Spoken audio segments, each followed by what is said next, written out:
I didn't deserve 20 years of my life. I never raped nobody. I never murdered nobody. I never sold drugs. I never done nothing hideous in my life. I stole a damn car. I watched guys go to prison for raping girls, little women raping little girls, and get 5 years for molestation of a child.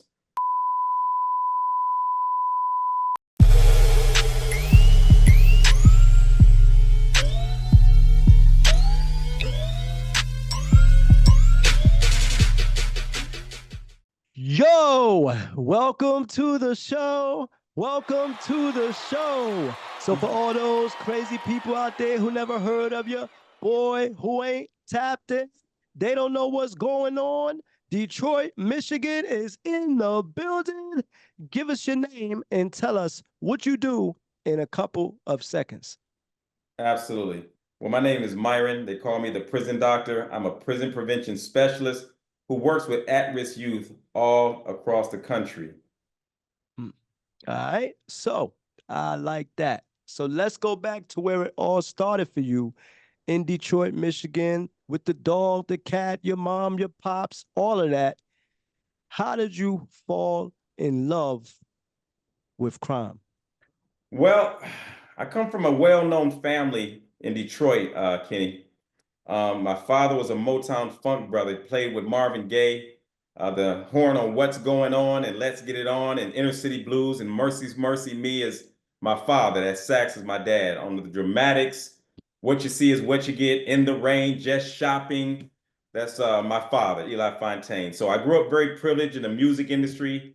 I met the Supremes as a little kid, the Temptations, all them, the Four Tops. I grew up in that Motown scene, very privileged little young boy. But that did not stop me one day, Kenny D, from picking up a gun when I was 19 years old, hanging with some guys I thought was my friend, and committing vehicular armed robbery.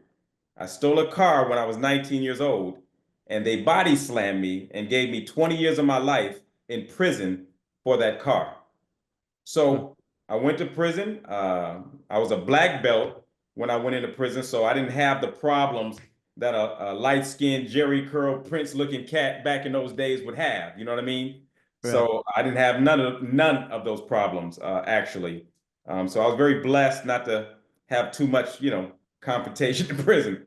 But what I knew was that I was better than my environment. I knew that that was a place I did not belong, and so I studied everything that they offered in prison, all the self-help groups, the Thinking for Change and Cage Your Rage and conflict, mediation skills and conflict resolution. I studied all those platforms and became a lead facilitator in prison where I was teaching other inmates not to make some of the poor decisions that I made, and so I came home 20 years later, fast forward, my father had passed away in 1996, and the world was a different place when I came home. I came home to a world where young children were wearing their pants off their behind. Women were calling themselves the B word and responding to it as if it were their names. I'm looking at children smoking weed, vaping. I'm looking at the drug sale going through the roof in our communities. I'm looking at the fatherless homes in our communities, and it was too much for me to stand. So I started a 501c3, called it Prison Doc Inc., started networking with the local police departments in Detroit, passing out flyers that I would go into the homes of, at-risk youth, children that the police were not so successful with because they were children. I had a unique way of going into those homes and transforming those children to a better behavior. And that's where it happened. So it's been blowing up since that time. I'm worldwide now. I have a staff of a lot of people worldwide who help me and support me and saving kids all across the country, Kenny D. So I hope I didn't give you too much, but that's pretty much how it's going right now. So you mentioned you at the age of 19, you guys hijacked the car. You did some serious time in prison for that.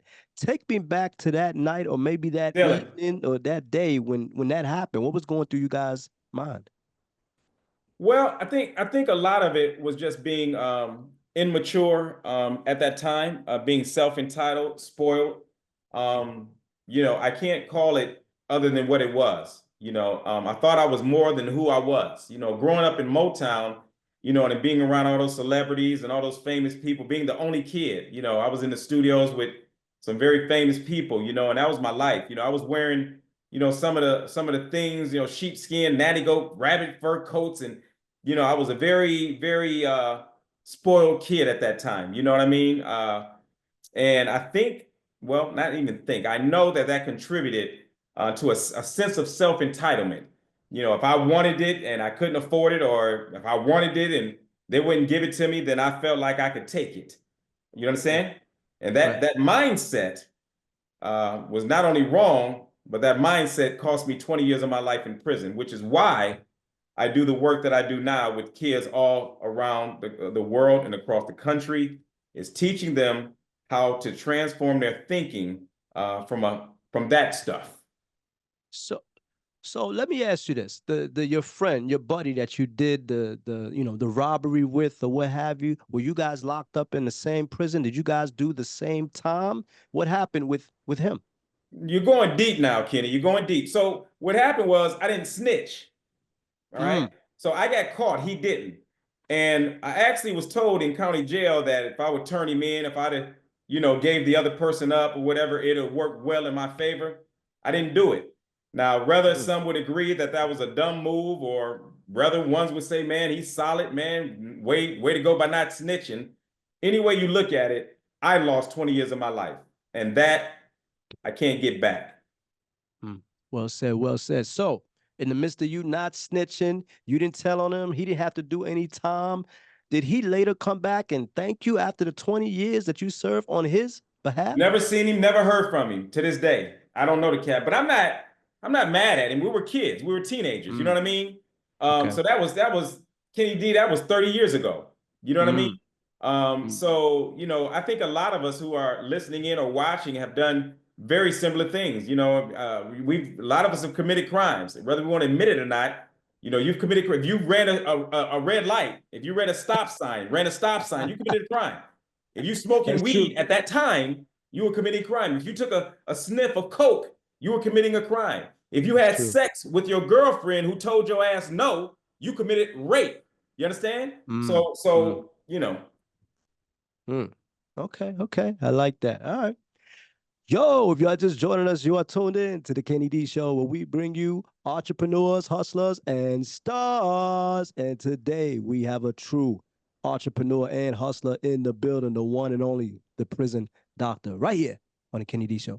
So let me ask you this. Your father, well-renowned artist, if you will, Eli Fountaine, can you talk to us about him and his impact that he had on the music industry? well, thank you for that, Kenny D, because that's a very sensitive subject, because my dad was my hero. My father had an impeccable reputation in the music industry. If you Google who he was, you can see some of the songs he played on. My father played with Bootsy Collins. He's on Bootsy Collins' Rubber Band. I think it was Bootzilla. It was the Bootzilla album. He played on Mm, Bootzilla. He played with the Dramatics. My father was the Dramatics manager, and he played on all their songs, except for the ones that went into like the 90s, the 80s, whatever their last curtain call, as you would call it. He didn't play too much in the 80s with them, but all that 60s and 70s, that's my dad. That's Eli Fountaine on them horns and coordinating and producing those records. He played on the Dales and the originals, "Baby I'm for Real" by the Dales, I okay. believe it, or the originals. "Baby I'm for Real," that horn, that saxophone riff on "Baby I'm for Real," that horn is my dad. And that's Eli Mm, Fountaine. You can Google it. My father played on the Temptations. Uh, my girl, I think it's "My Girl," I believe it is. But that Temptation song, my father played on that. That saxophone is him. He played with Mavis Staples. Mavis Staples mm, mentioned my daddy in her song. She says, Eli, play your horn.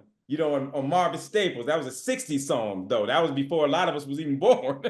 right. So Mavis Staples, he played with her. He played with Frank Sinatra. He played with Isaac Hayes, James Brown. My dad was that guy, man, and I'm not joking. It's, it's Mm, it's weird how I wound up being a knucklehead, because my dad was a legend, man. Yeah, and he did not get the credit that he deserves. A lot of those instrumentalists, man, from Motown, they just didn't get the recognition. You can talk about Earl Van Dyke and Thomas Beans Bowles and Joe Hunter. You know what I mean? Those were the funk brothers from Motown. And my father, you see what I'm saying? Them guys that you hear about Marvin, you hear about Diana Ross and Smokey, and you hear about the Temptations, but you didn't hear about the Eli Fontaines, the Joe Hunters. You said the James Jamerson, the bassist for Motown, who played on the Temptations. Dum dum dum dum dum dum dum. I got such. So you don't hear about them cats, man. And them cats was legends. The Motown sound, legends. You understand? And cats today with this digitalized crap that they're playing can't hold up. For those guys. So let me ask you this. In terms of Motown, do you think Motown has been forgotten now? I know Neo was the director over there, but do you think nowadays, now that we've gotten into the 20th century, 2025, whatever, you think Motown has maybe lost its touch with the industry? Yes. The simple answer to that is yes. There's no doubt about it. The industry with Motown changed actually in the 80s. When they went to California, when Berry Gordy took it and went over to California, when Marvin Gaye died in 1984, when David Ruffin died from an overdose, when all the Motown cats were kind of washed away, Motown changed. It changed horribly. But I'm going to tell you something. A lot of the music industry right now today, why it deviated so drastically from good music that was wholesome, that made you feel in love, want to be in love, taught you about love, the deviation was more diabolical than a lot of us want to think or admit. You understand? The transitioning from that era of music to what it is today, it was by design. You understand? These people are not singers today. They're not entertainers today. You had artists back then who can pick up a microphone without no music and blow and have you captivated and dancing. I don't know too many artists today who can pick up a microphone and just a cappella, no music, no instrumentalists. You understand? See, back in the day, they were dancing back then. See, groups had steps back then. They were stepping back then. Today, they ass shaking today. They're booty popping today. There's no originality in music and culture and dancing today. You understand? Huge difference. Back then, when they would sing about love, they'd sing about, pride and family and, it's a family reunion. They would sing about different things that inspired you to want to be about community and about love and family and culture. Today, they sing about death, destruction, and hoism. You understand? That's what they sing about today. It's true. So, true. Don't get me started, Kenny D. Don't get me started. Do you think with how it was back in the day with Motown, how it is now, that maybe we could find a happy medium, maybe to all those record execs out there, instead of a lot of these maybe women sexualizing themselves, even the fellas sexualizing themselves? Do you think we can find a happy medium between love and sex in the music industry? No. Simple answer is no, because the powers that be don't want it to be that. You understand? Because that doesn't make them money. You understand? They don't want it to be that. If they did, they would have done it by now. We are going from generation to generation, and the music has gotten progressively worse and more raunchier, and it's pushing away the old. It's pushing away love music, love songs. It's pushing away 3-minute, records, 4-minute records. You had Parliament Funkadelic with a 6-minute version of One Nation Under the Groove, knee deep. You understand? Parliament. You see what I'm saying? Where people could relax and vibe to something. Today, you ain't doing that, man. It's about money. Everything is commercialized and money and sex. If you ain't on that vibe, you ain't gonna be in the music industry, man. I've talked to CEOs, man. The prison doc has talked to CEOs, man, who have literally told me that, man, we don't really want that like that. We ain't pushing that no more. You see what I'm saying? There are artists today in New York that would tell you that the industry back in the 80s, that they were telling, the executives was telling them cats, look, man, if you ain't singing about, BITCH this and HOTIS and, and thugging and banging, we ain't gonna play your stuff. You had great artists who was coming in the 80s who was saying, man, look, I got this song, man, it's a hit. And it was beautiful music, but it was talking about empowerment. You know what I mean? EMPD. I think I said it right. You know, them cats are Public Enemy. EPMD, yeah, You know, EPMD, yeah. Nikki D and all, they were spitting some knowledge back then. Kumo D, they were spitting knowledge. They got pushed to the side, man, because they said we don't want to hear that stuff. It's too educational. You know what I mean? It's opening up the eyes of too many people. It's gonna awaken too many people when you start talking about, you know, certain things. So we don't want you talking about that. We want you talking about this. Those things that are death and destruction. Let me say this, because back in the day, I believe they made money back then too. Why can't they just push the love? And I'm sure there's some artists who will still do the gang bang and all that stuff. I don't think we'll be able to stop that. But why don't they just get behind the love? Because people still want love out here. Why you think they just can't still push the love and still have the same results from back in the day? Yeah, because they're going to give you what you need. They're going to give you what sells. That's the industry, man. The industry is it's not a, you know, Prince told you, Michael Jackson told you, Whitney told you, Kelly Price told you. They all are telling you that the industry, the music industry is just not what, you know, people think it is. To be. You know, it's a Shark Tank full of sharks who are only about the money. They don't give a damn about the destruction of the lyrics that they're putting out. They don't care about that, man. So we got to be real with this. If they wanted it to be that way, they would have put a lot of those artists who are still trying to get in the industry with love songs and trying to keep that certain vibe, man, they're getting rid of them, man. They either locking them up, killing them, or they censoring them. They censoring them. You know what I mean? They make it so hard where you can't even get in the industry no more unless you play their game.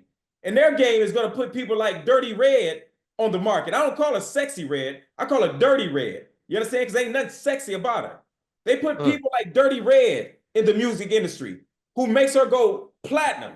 They put these raunchy artists who sings about calling women B's and H's and got the nerve because they made one gospel song to give them gospel artist of the year, but the rest of their lyrics and the rest of their music has been calling women B's and H's and talking about sexual crap. But they made one gospel song and she wins gospel artist of the year. You know who I'm talking about. That's the industry. Right. You understand? So we can't, see, I'm not going to sugarcoat this crap. It's by design. So let me ask, even though it's by design, they say all good things must come to an end. Do you think that this will eventually come to an end? Obviously, it's prevalent now. It's popular now. Everyone is eating it up. They're drinking it like Kool-Aid. Do you think it'll ever come to an end? Yeah, as soon as Jesus returns. Wow. That's the truth. Kenny D, the reality is, again, the industry is making billions off of our ignorance. They've been doing it for God knows how long. They're making billions off of our ignorance. You understand? And to some degree, we're to blame.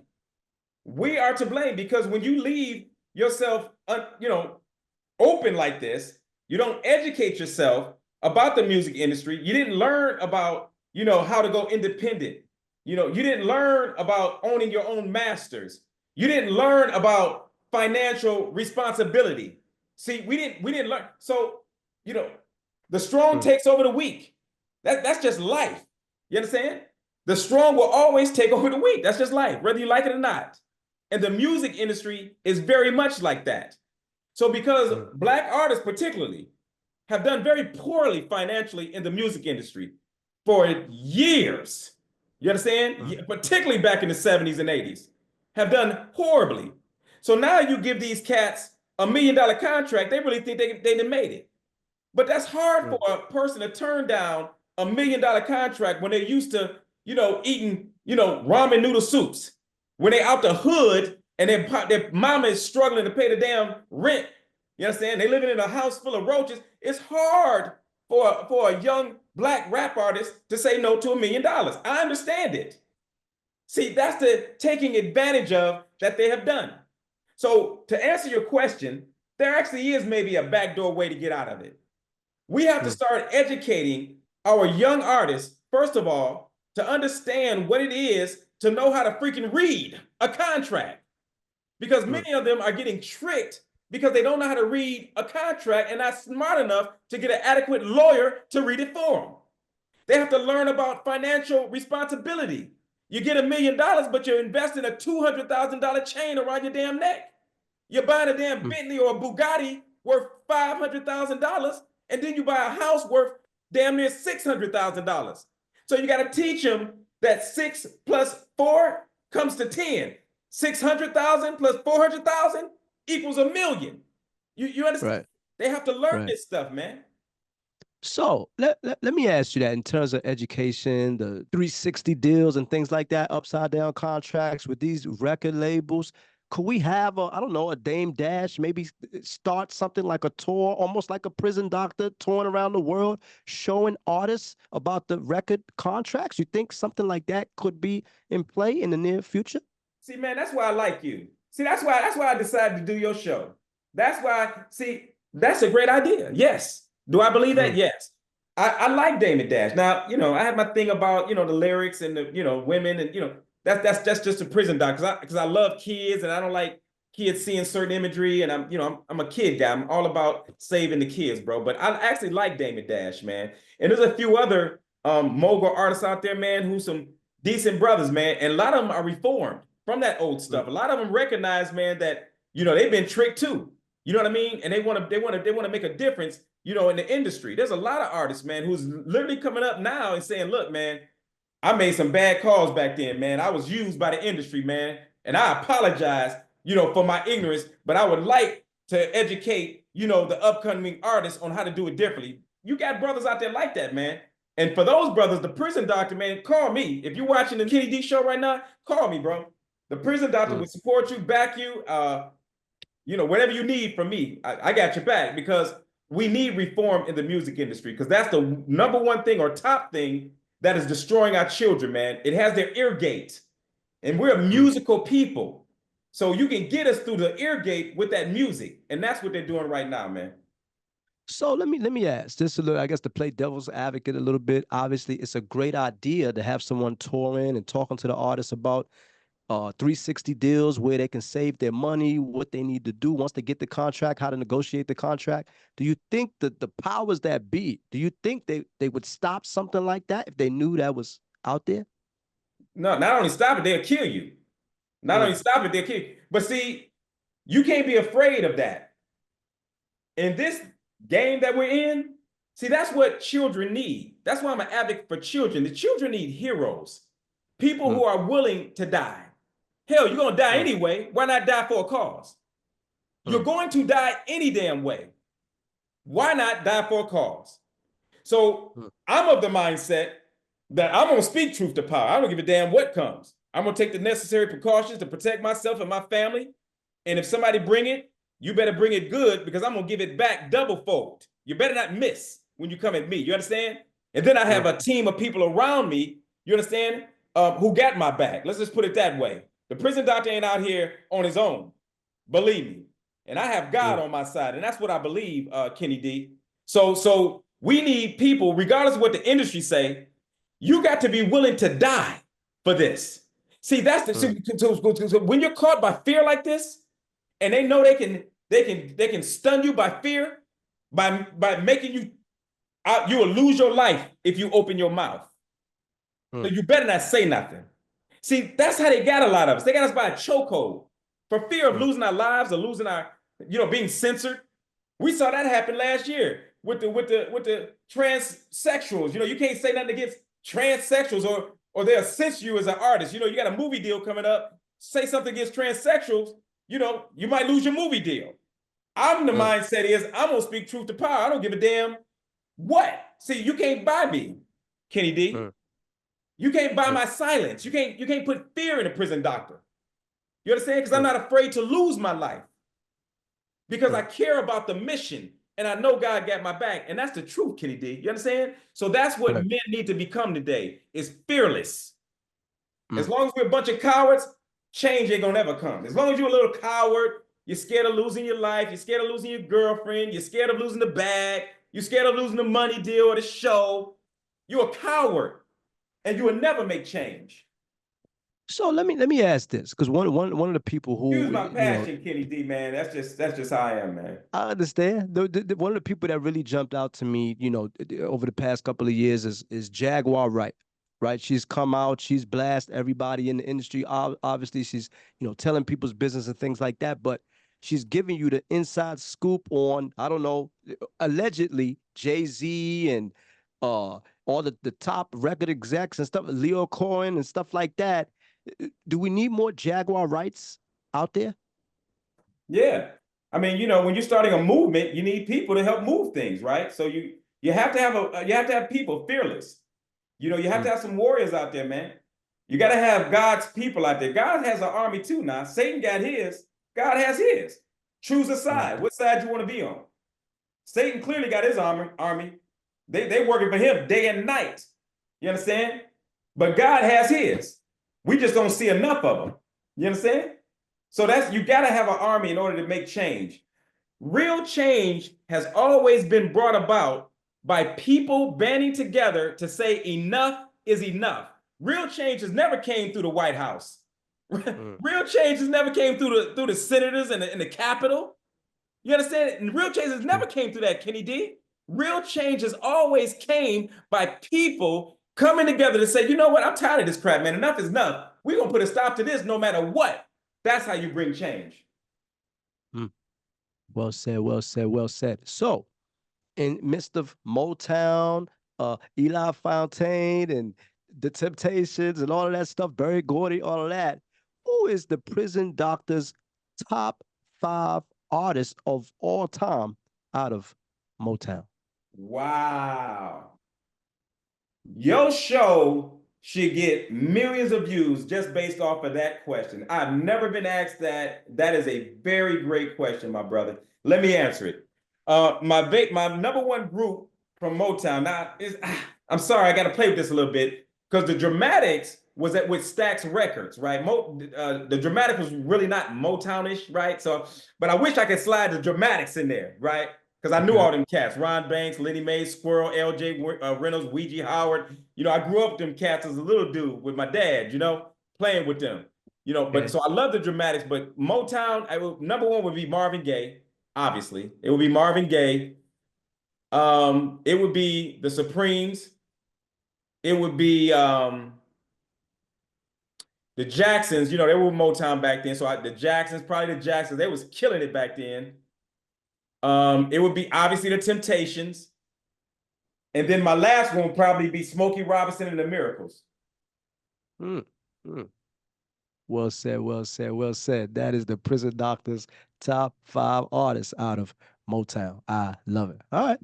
Yo, if you're just joining us, you're tuned in to the Kenny D Show. And I'm your host, Kenny D. And we are here with the one and only, that's right, Detroit, Michigan's finest, the Prison Doctor, helping youth all around the world so that they don't find themselves in prison at a later age. All right. So you went on to start your company, right? Prison Doctor Inc. or what have you. What brought about that? You starting the company out of essentially getting out of prison yourself. What led you to start your company? Well, like I said earlier, man, it was just seeing the need. Mm, Again, you're talking to an old school cat. You know what I mean? So for me, man, I was used to seeing people, of community. You know what I mean? I was used to, I was brought up about, I was taught about citizenship. Helping the elderly and shoveling their snow. Because in Detroit, we would get 10 feet of snow like it wasn't nothing in the wintertime. You know what I mean? So for me, man, it was like a no-brainer to go shovel, some older lady's snow. You know what I mean? It was just a no-brainer. People get stuck. You see neighbors come out and push the cars out the snow. You know what I mean? When the car gets the neighbors would come out and push everybody's car out the snow from getting stuck. And you see a lady, carrying her groceries down the street to get in her house. It was nothing for my neighbors or a child to run down the street to help a neighbor carry her groceries. It was mm, nothing to go to a store or the mall, a grocery store, and open the door for a lady. You know what I mean? mm, So I grew up under that kind of a tutelage. You know what I mean? So coming home, it was just all gone. Cats wasn't opening the door for women. What? Open, man, please. You only see it today. I mean, you don't even see it today. You don't even see it. Brothers don't even open the door or for their woman, let alone a strange old lady. You don't even see that, bro. You understand? You don't see, people coming together to help, a child that's maybe being victimized by somebody. You don't see, neighbors coming out to support that little girl or to whoop that person's behind who just slapped a little girl who trying to molest her or rape her. You don't see people band together to stop that kind of stuff no more, man. So it was very difficult for me coming home, man, and to a world that was so foreign to me, man. Just the lack of just caring for your neighbor, caring for people, the lack of love, the lack of faithfulness in relationships, all that stuff was gone, man. I was coming home to guys thugging, multiple women. They was doing that stuff back in my day. Let's not get it twisted. That stuff was happening since the beginning of time. You know what I mean? But it was just on steroids when I came home. When I came home, it was, everything was, it was nasty, bro. The way women was dressing, it was nasty. And I love women. You hear me? I'm a man, love women. I have a beautiful wife. You know what I mean? Love women. You hear me? But I was coming home to a world that they were looking like, you know what? They were skirts up there behind, jeans so tight you can see the panty line through just wear the panties. Why are you wearing it? It was just a whole different world, man. It was nasty. You know what I'm saying?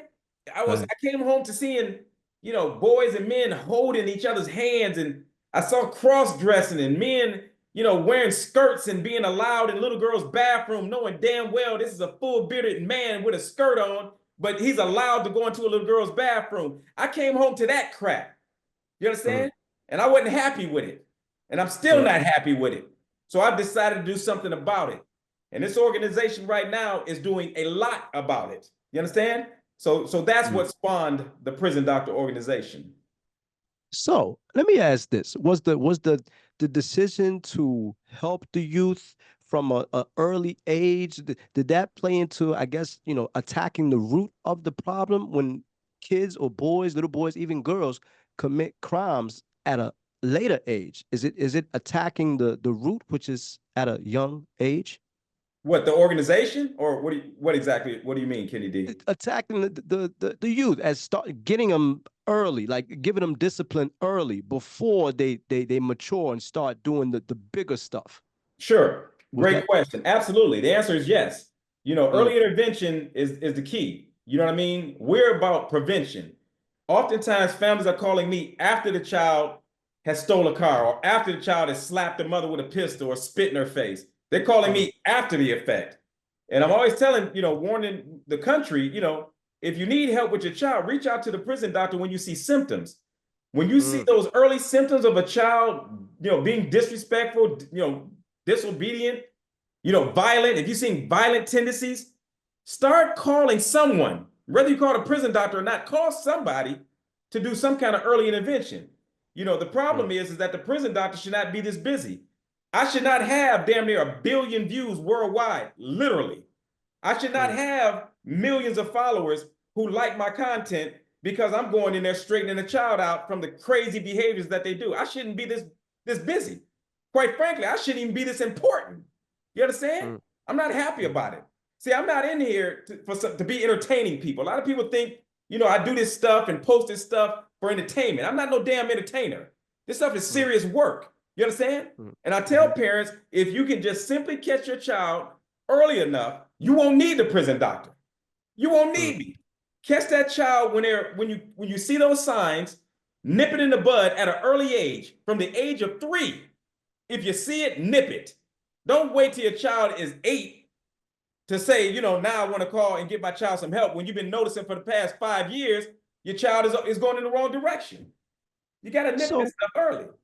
So what do you think that is? You think that's a state of disbelief in the parent? Maybe they don't want to believe with their eyes is truly telling them about their kid? Is it denial to some case? Some cases, Kenny D, it is, but most of it is just foolishness, ignorance, and weakness. I'm gonna call it what it is. Some of these parents are soft. Some of these parents don't believe in what the Bible says, spare the rod, spoil the child. See, a lot of parents don't believe that. They'll get around that. Well, I don't believe in spanking my child. I believe if you just talk to your child, you don't have to spank them, or you don't have to be harsh with your child. Well, take that argument up with God. Take that, because there's something about that rod apparently that works. Otherwise, God wouldn't set it. So there's something about that rod that works, right? You got parents today, man, who literally will watch their children show they behind in a grocery store because they're not getting a certain toy, and throw toys on the floor and start slapping and scratching on their mother. I've seen it many times. Scratching and clawing at their mother, screaming because they couldn't get a toy, yelling in a grocery store at the top of their lungs, slamming stuff, and the parent is going, well, I'll just wait till you're done. I'm just gonna wait till you're done. Okay, I'm gonna let you get that out and wait till you're done. See, no, that ain't no, that's not how parenting works.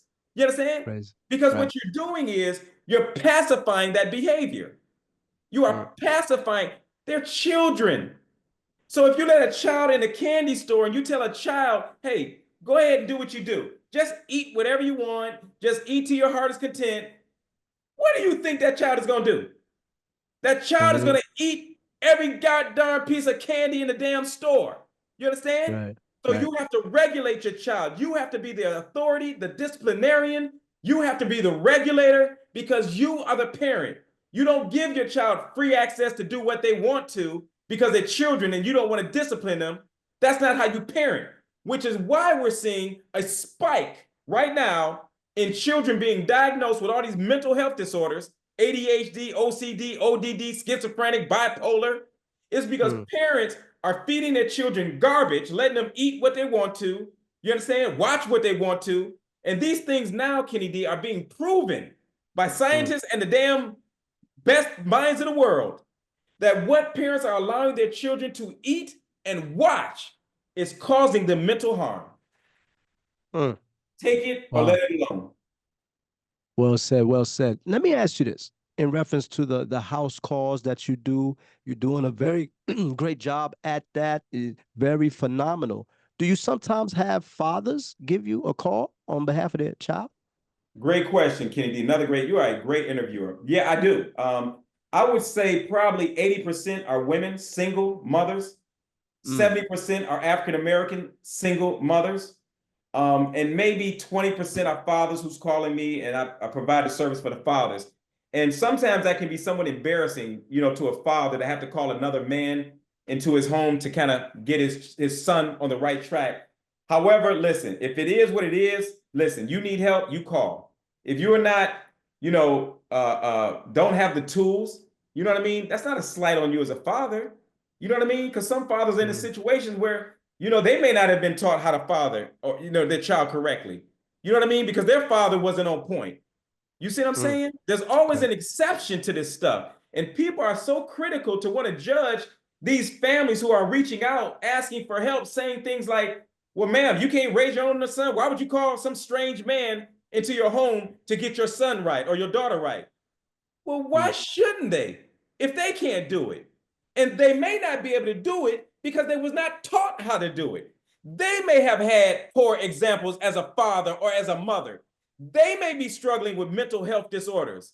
They may be having issues that they're struggling with in their own personal lives where they're not effective to their own children. So why should they not call a professional in who has a proven track record of how to transform these children without abusing them, without maligning them, but with loving them, but with strict correction? And he's proven all over the world to do this stuff. Why would you not call for help? So let me ask you this, because that's a great take. In terms of the fathers and the mothers taking care of the kid, who would you say is the most to blame for the kids, I don't know, incompetence, if you will, or behavior, or lack of showing great behavior? Who's to blame, the father or the mother? Both. Equal shared responsibility falls on that one. Both. Father does not have more blame than a mother, and a mother does not have more blame than a father. You understand? Because oftentimes 80% of these house calls are of single women because the father's left. You understand? So you have equal responsibility going on here. You can't put one above the other because both are equally needed. Children need two proper parents in the home. let me emphasize the word proper, right? Because a child don't just need both parents in the home, because actually an improper father can be worse than having, not having a father at all. I mean, you know what I mean? It could be just as bad. You know what I mean? If he's not a proper father.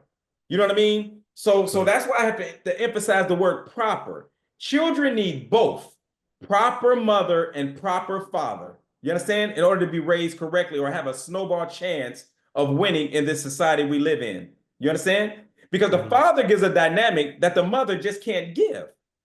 And the mother gives a dynamic to her children that the father is not designed to give. It's not his makeup, it's not his biology.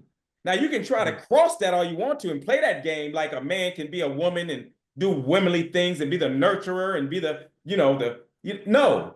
The mom can be the protector, the caregiver, the provider. She can teach him how to be a man and how to be hard, how to, to be masculine in a masculine society. Mother can't teach that because she's not masculine. You understand? Right. So people are trying to, cloud the narrative that, that a man can be a woman, everybody can do both roles. No, you can't.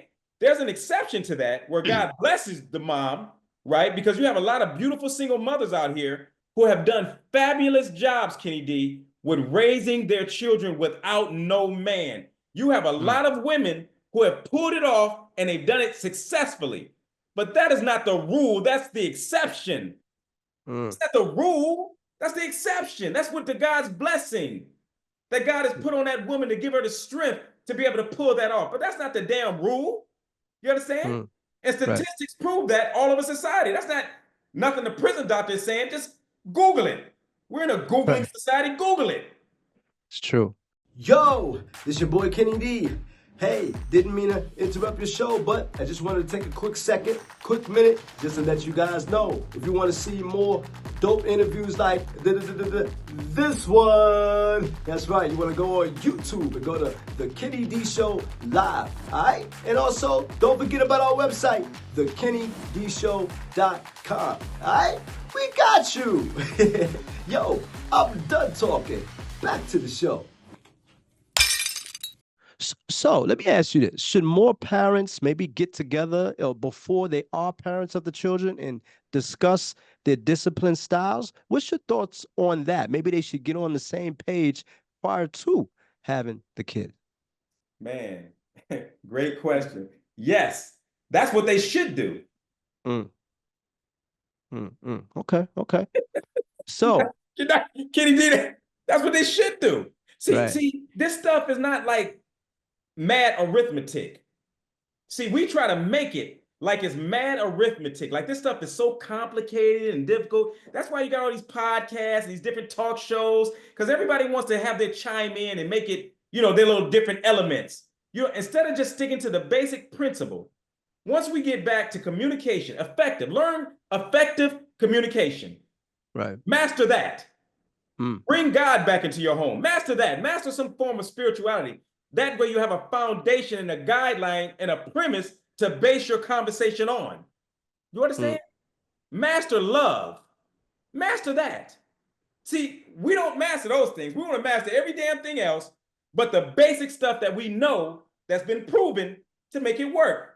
I don't know any relationship where there's both proper parents, Kenny D. They're both proper parents, and they've mastered the art of communicating effectively, and they have love for each other in their heart and failed to be able to raise their child together.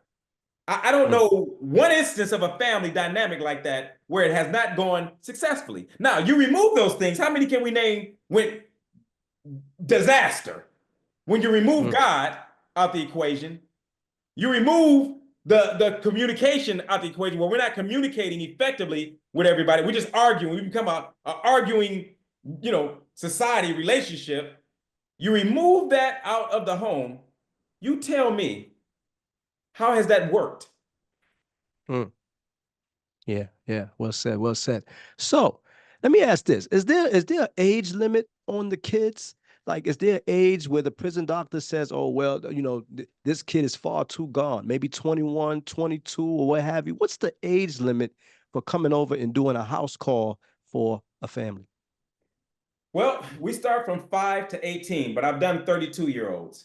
So depending upon what the parent tells me or the man tells me that he needs help, help in, we do it. This may sound, I don't even know how it's going to sound, Kenny D, but the reality is that I've been blessed with a certain skills, with a way of communicating, with the right tools, the right communication, and the right team. I have other prison doctor assistants. I have a national director by the name of Jermonte Dillon, who's an officer. He's a police officer, and he's done several house calls with me out of the country, out of the state, all over, going to different states. Actually, we're doing another one in North Carolina and Minnesota this weekend, and he's going with me there. I have a prison doctor in North Carolina who I've trained, and these people are very good at what they do. I've taught them the tools. I've taught them how to do what I do in a very unique way. That's very unique, Kenny D. And I've trained these men, and these men are doing wonderful things. And if you go on their pages, if you just push up PD, National Director is his Instagram, PD as in Prison Doctor, National Director, or you go to Prison Doctor NC, North Carolina, you'll see his page and the work he's doing. And obviously mine, the Prison DR, and you'll see the work we're doing. But I'm spreading this thing, Kenny D, all across America. I'm actually doing a national tour in January 2026. So in another 5 or 6 months or so, I'm doing a nationwide tour to all 50 states, man, where I'm bringing this message. I'm recruiting men, and we're going to attack this thing, man, on a no-nonsense way. I'm not waiting on the mayor. I'm not waiting on approval from the governor. I'm not waiting on the president to give me a fund. I'm not waiting on no damn body. We're going out and we getting these kids, man, period. Well said, well said. So let me ask you this. In terms of value, right? In terms of what the prison doctor is offering to these kids and the families, how do you guys know when it's actually working? Is there a where are they now type of thing? Do they call and check in with you? Does your team call and check in with them to see where they are now? Do they have to send a video? What's up with the where are they now? My man, great question. Another can you need something else? Yeah, man, getting all the prison doctor secrets. Yeah. So yeah, absolutely. Yeah, we have data where we can prove it. So my director of operations is Dazara, and she's also the love of my life. She's my wife, and she keeps data. I have a board of directors that are some of the most brightest, smartest people in America, in my opinion. These are well-to-do people that make sure that we are keeping records of everything that comes prison doctor. Our records with our data, with our kids are up to date, where we can tell you exactly what people are doing today, where the kids are. These kids, Kenny D, are graduating high schools. These kids today are no longer slapping their mothers with pistols and spitting in their face or peeing in sanitizer, hand sanitizer to get revenge on them, or choking their 78-year-old grandmothers. You understand? Or telling their mothers what they will and won't do in their house. These kids ain't doing that no more. We have the highest success rate in the country, bar none. That is a fact. Now, people can argue that all they want to, but we can show our statistics. You understand? I can show you how many houses we have went into in the past 10 years and been effective. You can look at our social media and you won't see no negative comments. You won't see no parents talking about this guy fake. Oh, he came here and he didn't do. You don't see it. How is it that I got damn near 1 billion views and millions of followers worldwide, and you won't see no comments and none of my stuff where they say this cat ain't the real deal? You won't see that, Kenny D. And I know you've done your research. Have you seen it? Right. No, I haven't seen it at all. How is that possible? Yeah. Okay. So do these families maybe do, I don't know, maybe a contract with you where maybe you got to come, I don't know, every quarter or something like that to discipline the kid? Is that something that goes on, or is it a one-time thing, and then if they need you again, they got to call again? What's the process with that? Yeah. I got to be careful, right? I can't go too deep with the logistics of how we do things unless a person is calling us for help. And the reason why, let me tell you why, Kenny D. There are so many people that's trying to imitate and duplicate what I'm doing. If you go on TikTok right now, I can go on TikTok right now and show you and push up the prison doctor, and this will blow your mind of how many people are literally trying to duplicate me and hack me and recreate the prison doctor. So you push up the prison doctor, right? And go to users. I want your public to see this. I don't know if you can see this. Those are fake accounts. You see that? These are how many people that's trying to duplicate the prison doctor and acting like they're me. That's about 10 people, right? Mine is official prison DR. My TikTok is official prison DR. But this one guy has 722,000 followers from my TikTok that he hacked. Look at this. You see that? 722,000 people are following this clown, thinking they're following the prison doctor, thinking they're following me. This is dangerous because this clown can act like he's me and try to get a house call, and he can be a predator. He can be somebody trying to hurt children. He can go into somebody's house and victimize a child pretending to be the damn prison doctor. You understand? We called the FBI. We called the Secret Service. I didn't call Instagram, TikTok. My people have been calling everybody to get this clown banned, to get him off there. Nothing. Crickets.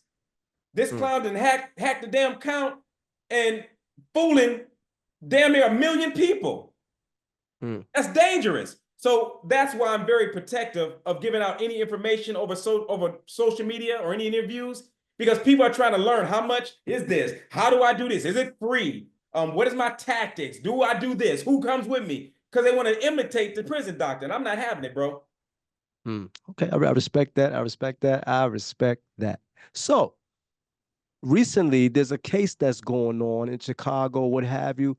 Similar, a kid and a young teen or what have you, and the father turned him in. He killed someone on behalf of the father, trying to protect the father, and the father now turned him in for a lesser prison time. His name, the rapper K-So out of Chicago, has done this, and he is facing life behind bars, essentially, of his father giving him up. What's your thoughts on that?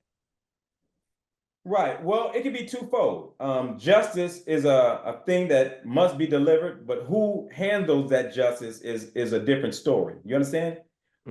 Because what true justice is, see, I'm for justice, right? I stole a car. Justice had to come to me. So I spent half my life in prison. However, that was overkill. You understand? I didn't deserve 20 years of my life. I never raped nobody. I never murdered nobody. I never sold drugs. I never done nothing hideous in my life. I stole a damn car. I watch guys go to prison for raping girls, little women raping little girls, and get 5 years for molestation of a child. Get out of prison in 5 years, come back as a repeat offender and beat me out again. And all I stole was a damn car, not justifying it. So justice can be, see, that's why they have the blinders over the eyes of justice, because it's supposed to be blind, but it's not. You understand? So in the case of the father that turned his son in for the murder, well, it depends. You know, does that child deserves justice? Yeah, he took a life. He took a life. No matter, what was going to happen to his father, he still took a life. That was somebody's child. You understand? Right. So I don't know the particulars of it, Kenny D. So I don't want to speak too deeply in it because I don't know that story. I don't know, but just off the top of my head of what I'm hearing, if the person he killed was an innocent victim in this, and he took an innocent person's life, who, he has to meet justice. Now, do I believe that a father should turn his son in for protecting the father? Well, I'm sorry, I'm still from the hood. I'm from Detroit. I'm not, let me just say this. I'm not turning my son in because he was trying to protect dad. I'm not doing it. And if he did get arrested, I'm gonna raise all kind of money, millions, and whatever I got to do to get him the best lawyer to get him out. You understand? But that's just Myron. I ain't going to say that's the prison doctor because people will tie that together. That's just Myron. I'm not letting my son do no time for protecting his father. You understand? But that's just Myron. Well said. Well said. Well said. So, in the midst of the justice system, you're talking about justice earlier. Do you think the American judicial system has gotten it at least a little bit right now?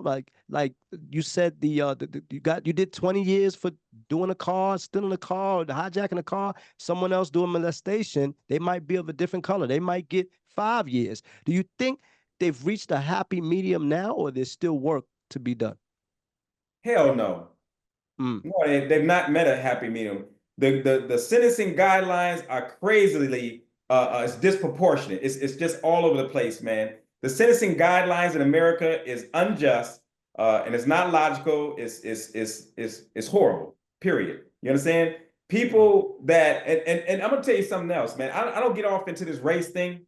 I don't like talking about race or politics. I don't like that, man, because it separates. But I right. cannot deny this. I will say this, that when it comes to the justice system, that it does favor, it weighs heavily more against people of color than it does of those who don't look like us. I will say that. And I can prove that. You understand? They talk about weed, right? And they talk about powder cocaine. Well, I know for a fact that powder cocaine was more of a recreational drug for those who don't look like us, right? Our colored people was known to smoke weed. That was something, it was a black thing. Both black people like smoking blunts and smoking weed. Right, right. Let a black person get caught with a pound of weed and watch how much time he gets compared to a person that don't look like us get caught with a pound of cocaine or powder, whatever the hell you want to call it, and watch how much time he gets. It is far different, and you will see that if you just Google it. Okay. Well said, well said. So today's quick topic of the show is the death of Malcolm Jamal Warner from the Cosby Show. He died, I guess, from a wave or something like that. He was out swimming with his daughter. What's your thoughts on that? Where were you when you got the news that Malcolm Jamal Warner had passed away? I believe I was sitting on my couch, and it came on the news. Oh, no. Actually, I saw it on Instagram. I was on Instagram actually, and I was going through my feed, and I saw that tragedy had happened to him, and I was moved by it, because I grew up with him, literally. I grew up with him on the Cosby Show. You know what I mean? Theo was my guy. You know what I mean? I was a little cat, and I liked watching Theo, man. He my heart is even touched by it to this day to even talk about it, because you just brought back memories of those were good times for me, believe it or not. The Cosby Show, that era was it's a beautiful time for me, man. So, and we used to watch that. We wouldn't miss an episode. You know what I mean? The Cosby Show that was our show. You understand?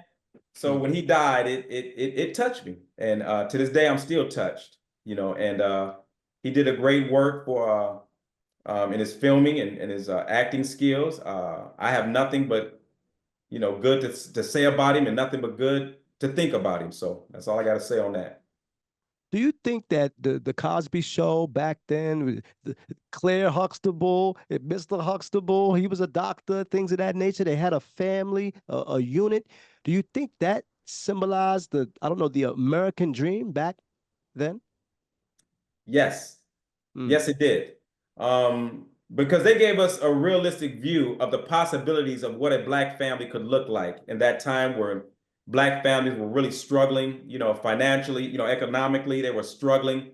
They were struggling a lot, back in the 70s and the 80s. And, so, when people would watch that show, it gave a glimmer, of what could be. You know what I mean? We all held on to that in our homes of what could be. And it was somewhat of a blueprint of how it should be to a degree, right? Because they had good methods on there. They had good scenes of morality and values and effective communication. The very thing I'm talking about. The things I'm talking about is the very things that the Cosby Show had, right? They depicted spirituality in their home. They were believers in God, right? They had effective communication, right? Clear, and they would call family meetings. When Theo or Denise had a problem, they would have family meetings and they would talk about their issues and their struggles. They would have the very hard conversations. And then they exuded love in their home, right? Claire, and there was no mishaps of infidelity. You didn't hear about Claire stepping out and Theo or Bill stepping out. You didn't hear about Theo and Denise stepping out. They had, little girlfriends sometimes it was back, but none of the infidelity stuff. So they had love in their home. They had spirituality in their home, and they had effective communication in their home, right? But then all of a sudden, here comes the cancellation people, and here comes the, all the other backdoor stuff that came that got that show off the air. Isn't that interesting? Now they have replaced it with Atlanta Housewives and the Housewives of New York and the Housewives of Beverly Hills and hip hop, love hip hop, and showing our people in raunchy ways and argumentative ways, ineffective communication, no spirituality in their homes, in their conversations, and no love. Everything in there is infidelity, fighting, cheating, and ass shaking. Do you see the difference, Kenny D? Yes, I do. Let's stop playing the game. We act like we don't know what the problem is and what the solution is. We want to complicate what we know is going wrong in our homes, and that's the frustrating part for a man like me. Because I'm wondering, damn, are we just dumb? Are we just money grabbing? Don't care? Are we just gonna play this game and let people make us think we don't know the problem and how to get back to love, family? We don't know how to get back to morality and decency and love. Why has love become a ugly word, but we can hate so easily? What the hell is that? What the hell is that? Why is it hard for us to promote love, to rap about love, to sing about love? Why is it hard for us to talk about faithfulness? Why? Why is it hard for us to make a rap song about being faithful to one woman? Why? Wake up. So let me ask you this, because that's a great point by you in terms of infidelity and being faithful to one woman. Why do you think it is in our community, in the Black community, some of these guys, they will get married and still act single, even though they're married? Why get married if that's the case? Why do you think that is? I don't have to tell you why I think. I'll tell you what I know. Is because we have become an undisciplined, greedy culture. Very undisciplined, weak, led by our testicles. You understand? That is the way we have been shaped. And it's being done through subliminal messages, through the programming that we watch on TV, the Black shows that we watch, the music that we listen to. Again, I am not a race baiter. I love white people, Black people, Mexican, Indian, Spain, from Mars. I love every damn, I just do, right? But I cannot deny, look at the Black shows. So look at the Black shows. What do they depict on the most power? We are depicted as drug dealers. The most popular shows we got for Black people, we're either cross-dressers, right? By Tyler Perry, Medea, and men are made to be cross-dressers. That's how kids are looking at us. That's why they don't take us serious as men. We play the role of being gay, of being cross-dressers, you understand? Of drug dealers, of gangbangers. That is what the hell they are plastering, bro. All over social media. But you look at some of the white shows. You look at what they got their stuff too, but not like we do. Because they're not gonna let them put it out like that. The powers that be are not gonna let them depict themselves like that. You ain't gonna see them doing BET awards where they're on all fours with BITCH on the damn stage, and you got women in thongs popping their behind in front of adults and senior citizens in the damn audience, and everybody gets up and applauds the damn performance. You got 70 and 80 and 90-year-old people in that audience who are sitting there. No respect for them. No respect for the people that's in there, or the kids that's in there. And you stand up and you applaud a performance by Dirty Red popping her ass with the words BITCH on a damn platform on a channel that's called BET, standing for Black Entertainment Television. Are we gonna sit here and play the game like we don't know? Like this stuff ain't wrong? Black Entertainment Television. Black Entertainment Television. Our television channel is depicted with thugs, gang, drugs, murder, sex, and hoism. And you wonder why our children are falling off the deep end. So let me ask this real quick. In terms of the, because I've always wanted to know this, and I think this is very precise to ask you about it. In terms of the fathers having multiple kids with multiple different baby mamas, Cam Newton, uh, Country Wayne, also Nick Cannon. Do you think that's a mental illness? It could be. Mm, It could be. I'm not a doctor in that sense. You understand? They call me the prison doctor. I'm a doctor of prison and kids. I can deal with that. But I'm mm, not gonna talk about somebody, an adult's mental health or what makes him, you know, I I don't know. It could be a lack of discipline. It could be lack of self-esteem. It could be he got too much going on. You know what I mean? Just no discipline. Only thing I can think of is, you know, I don't know why a man would want to justify having multiple women, and someone be okay with that crap. Listen, I don't worry myself too much with the adults thinking. You understand? Because that's not my mission. That's not my calling. My calling, and I stay in my lane, is kids. If you want to talk mm, about parents, what they're doing wrong and what's going wrong with our kids, listen, you can talk to the prison doctor and I'll give you the truth. We talking about Cam Newton and whatever the guy's name is, man. I don't know because there's multiple things can happen, and that's what I don't want to get into because right. I can say one thing and somebody can counter rebut that. Well, it could be, and they could be right. You see what I'm Hmm. saying? But what it boils down to is undisciplined. I don't give a damn Mm, what you want to call it. Undisciplined and ungodly. mm, We don't stick to the foundation of the rule book. You see what I'm saying? We don't stick to the mm, manual, Kenny D. And that's why everybody can play the game of doing what they want to do and saying what they want to say and justifying their actions because they're not playing by the manual. See, that's why they had to get rid of the manual, right? You get rid mm, of the manual, you have no foundation, and you're justified to just go crazy and do whatever the hell you want to do and not have to answer to anybody because you don't go by the manual. When mm, you drive a car, right? A car mm, comes with a manual. It tells you what to put in the tank and so it'll run effectively, right? You right. put gas in the gas tank. You don't put water in there. You put gas because that's what makes the car run effectively. Well, what is your manual, Kenny D? Mm, What's your manual? What does your creator say about you and how to operate your life and your body? See, we don't go by the manuals. See, mm, because we don't want to believe. See, because the manual restricts you. The manual keeps you keeps you somewhat confined. You can't go outside the box without a consequence or without feeling a certain consequence. But if I remove the manual, it's easy for me to go out here and be a hoe, to have 6, 7 women, and I'd be okay with it. I'm okay with it because I don't live by no manual. I don't live by no rules. I do what I want to do. It's my mm, life. I can do what I want to do. mm, All right. So, lastly, do you feel like, I don't know, the hoism and the sexual antics by women and men across the board on social media, has it really put a damper in folks getting married? Yes, Mm, no doubt about it. No doubt about it. Women are on Instagram. Everything is a butt shot. You pull out your phone to take a decent picture of a person. You try to snap a picture and they're going to turn their backside to you.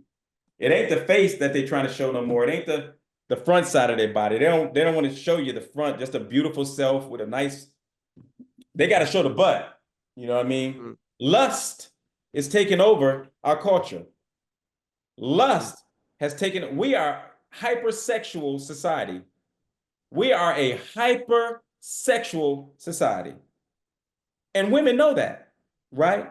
So women are showing their bodies all over social media, all at the mall. You can't go to church, you understand, without seeing thighs. You mm, understand? You can mhm, go into the damn church right now. I challenge you. I guarantee you'll see all kind of thighs mm, in the pulpit. You can't go to the supermarket. You can't go to Disney with your children without seeing thighs and butt and breasts hanging out. mm, And nobody says nothing. But so that's the society we live in, Kenny D. Is we have gotten away from righteousness and modesty of women. See, men, there was something back in my day when women were somewhat modest. They still were sexy and they still were cute and fine and they wore nice things, you know what I mean? Somewhat tight sometimes. But even then, they had some sense of modesty. Today, you got Kanye West parading his wife around naked in public, and everybody, oh, she's beautiful. You got women on the performance stage at every damn award show, people tuning in not to hear them sing or rap, they tuning in to see that butt drop. You understand? Right. You got Cardi B and Gorilla and Dirty Red. Everybody trying to see what they're wearing. You got J-Lo doing concerts now, literally performing sex acts on the stage. If you think I'm lying, Google it. She literally got the coochie all in the man's face, and then the man pumping all on it from the back and from the front and grinding on it. 54-year-old woman, or whatever the hell she is. This is the society we live in. Sex sells. It did back then, but at least you had to go through some channels to see it. It wasn't as accessible. It wasn't as easy. You know what I mean? There were some restrictions in play back then. You sneak and look at porn, you know, you got to be careful. You know, you got to get a Hustler magazine or Playboy. Not today. All you got to do is cut on BET. I guarantee you cut on BET right now, you're going to see something sexualized. Or just pick up your phone. Pick up your phone and go on Instagram or TikTok. Well, you shouldn't be following that algorithm. Listen, I wouldn't give a damn what. You could be following Gandhi's algorithm. You're going to scroll long enough, you're going to see some ass, some titties, some butt shots. You understand? Something. That's the world we live in, Kenny D. Wow. Okay. Well said. So, for that young boy out there looking to be the next prison doctor, for that young girl out there looking to be the next prison doctor, what would you say to them if they wanted to be their own prison doctor? Absolutely. I would say, man, it's a challenging job, but it's a rewarding one. It's the best thing I've ever done in my life. But I would say seek God first. Seek God in all that you do. You know what I mean? If it's an anointing, you know, you'll know. If it's your anointing, because this is bigger than just saying I want to be the prison doctor and go out here and help kids. It ain't that simple. You get shot and killed. You know, you got to know what you're doing and how to do it. You got to be effective in your communication. You have to know the tricks of the trade, and you have to be a person that loves, and I mean loves hard, these kids. See, I love these kids, Kenny D. That ain't no joke with me. I don't do this for money and all that. I don't at all. I promise you I don't. And I personally don't care what anybody thinks or says about that, but I know the truth. I don't. I love these children because they're innocent. You understand? These kids are innocent, man. And a lot of them don't know no better. They're only following the examples that the adults are leading in. So they don't know, but they're innocent. You know, so people, when I talk about the rap artists and I says, man, y'all need to stop rapping, you know, putting that stuff out there. Kids are listening to your rap music. Y'all, you know, artists need to change that and stop doing that. People will say, well, how is it the artist's fault? Why should the artist? That's the parents' fault. The artist shouldn't have to raise nobody's kids. It ain't the artist's fault. They're not responsible, you know, what happens to a child. My rebuttal to that is this. What about those millions of children who don't have a damn father? What about the children who don't have proper parents? What about the children who are in foster homes? What about those children whose parents have died? What about those children's parents who are lost themselves and don't give a damn about their children because they're too busy booty popping or selling drugs or gang banging or whatever the hell they're doing? What about those children? See, all these children don't have proper parents. See, it would be different if they did. Then your argument would be correct. It wouldn't be the rapper's responsibility. If all children have proper parents and they were on their point, but they don't. So you can't, as an artist, say, damn, I don't care about that kid that don't have a proper parent. I got to secure the bag. No, you should be securing that child's future. You're trying to secure the bag as opposed to securing some child's future. That's wrong. Because a lot of these kids don't know no better, and they don't have proper parents, Kenny D, to stop them. They don't have a good mom or a role model. They don't have role models, bro. So it does fall on the rappers. Because as an artist, you should go, you know what?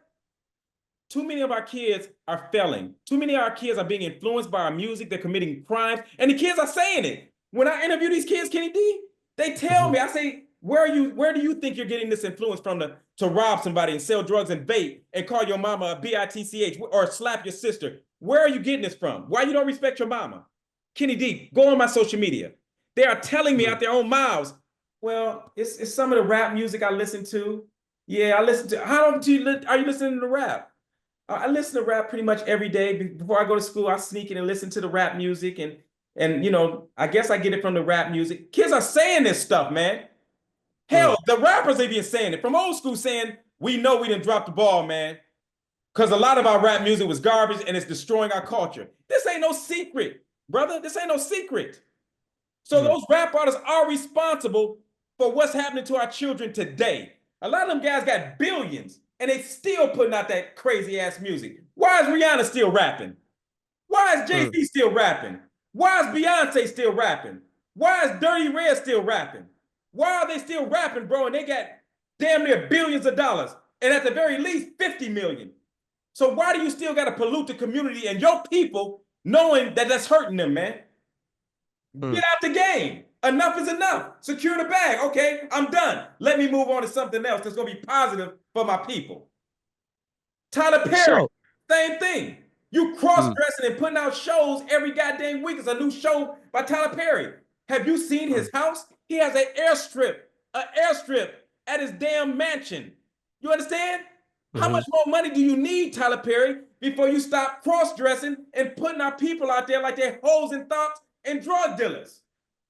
Stop it. So let me ask you this before I forget. In terms of the kids, when you are doing a home call and things like that, have you ever had a kid, maybe one or two or something like that, push back on the prison doctor? Of course. Never put their hands on me, but yeah, of course. I mean, I met resistance before where they like, man, nah, man, I ain't doing that, man. My mama, she a B. I ain't listening to her and I don't care. I ain't doing nothing. Within 5 minutes, I've transformed those children from that kind of behavior or aggression with me. Yes. I have had children, not always be as receptive. Like, man, what you doing, man? Who is you? I've had that. Within 5 minutes, Kenny D, I've transformed that behavior. And see, I can say that with a smile because you won't find no kid because I have records on them. I have, we have pictures, we have forms, we have records. No child will ever get on your show or any show and say that about the prison doctor. Because if they did, I would expose them as a lie. You understand? What we do is the most effective mentoring transformational program America, and dare I say the world, has ever seen. Right now, Kenny D, we are getting hit up. My phone, I can show you my phone all day. Parents calling for help because we are getting the job done, Kenny D. Getting it done, and we're spreading all around the world. Wow. Okay. So what's next for the prison doctor? Is it? I know you mentioned the tour. You touring in January 2026. Nationwide tour, baby, next year. What's next now? Before we hit January, what's the next step for you? Are you doing a little touring now, or maybe hitting a certain area of the U.S.? What's next for the prison doctor? Keep saving children, man. I stay focused, man, on my mission. I don't chase money because it would dilute my mission. You understand? So I don't put money in the equation. So I'm not chasing money like some of these lames are doing. They chasing the bag. They chasing money. That's so crazy to me, man. So I'm chasing kids, man. I'm staying in my lane with what God has called me to do and what I'm great at doing. I'm saving kids and expanding mentoring all across the nation and all around the world. We have prison doctors right now in 4 different states. We are damn near been to every state mentoring kids. We have more volunteers, therapists that are trained the prison doctor way, and we're giving them exposure. So we're expanding this thing on saving lives, man. And that's what I stay focused on. I have a board of directors and I have directors and people who handle that money stuff and talk the money talk. If that, all that stuff, prison doctor don't like doing that, man, because I don't want to get sidetracked from what my focus is. And that's children. And that's why I'm good at it, Kenny D. Well said. So if anyone is a young mother, young father out there, even an older mother or father looking and their child needs the help that you possess and your team and things of that nature, how do they get in contact with the prison doctor? Thank you, man. First of all, I want to say it's been a great, great show. You are one of the best interviewers I've ever had, and believe me, I've had hundreds. You can get in touch with the Prison Doctor organization by going to our website, which is www.theprisondr.org. Theprisondr.org. You can find me on my email. You can email me. Just email me at theprison.doctor@gmail.com, spelled out, theprison.doctor@gmail.com. My Instagram is theprison.dr. My TikTok is official prison DR. If it doesn't say official, you're following a page that was hacked or some other clown. And as always, go on my YouTube. You can see more content if you go to my YouTube and just push up the Prison DR on YouTube, or you can call my 1-800 number, 1-800-369-8932. 1-800-369-8932. All right, well said, well said. So, for all those people who've been rocking with you in Detroit, Michigan, your wife, the families you've helped, the youth, all of that, your father, Motown, any final thoughts, shout outs, or anything like that for your fans before we sign off on the Kenny D Show?